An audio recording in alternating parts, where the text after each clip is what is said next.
Sa pagdiriwang ng International Women's Month, isang espesyal na film showing ang handog ng Central Student Government bilang bahagi ng Malayang Diwa Fest 2025 na ginanap dito sa KFNR AVR.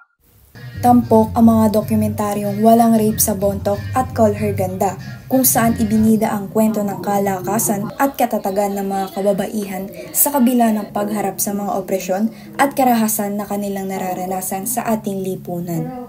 Ayon kay Jas Mehe, Senate President ng Central Student Government, mahalagang ipakita kung paano nagiging boses ang kababaihan at miyembro ng LGBTQIA+ community hindi lamang sa loob ng Cavite State University, kundi pati na rin sa labas ng universidad, upang maipamalas ang kanilang karapatan at maipakita ang tunay na kalagayan ng kanilang komunidad sa lipunan. So ito, maganda na itinatampok natin yung mga ganitong kwento, yung mga pelikulang dokumentaryo para maipamulat natin sa lahat na tayong kababaihan ay parte ng LGBTQA+ community ay may boses, may boses na ipaglaban yung ating karapatan at maipamalas natin kung ano ba yung tunay na nangyayari sa ating komunidad at lipunan.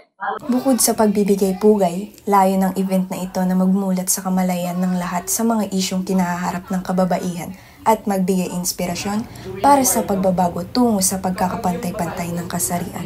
Sa pamamagitan ng pelikula na ipapakita ang lakas at mahalagang papel ng kababaihan sa lipunan. Ngayong Women's Month, bigyang pugay natin ng kanilang kwento at ambag sa pagbabago. Mula dito sa KFNR AVR, ako si Christine Nagnot para sa Sentro, Pilipinas.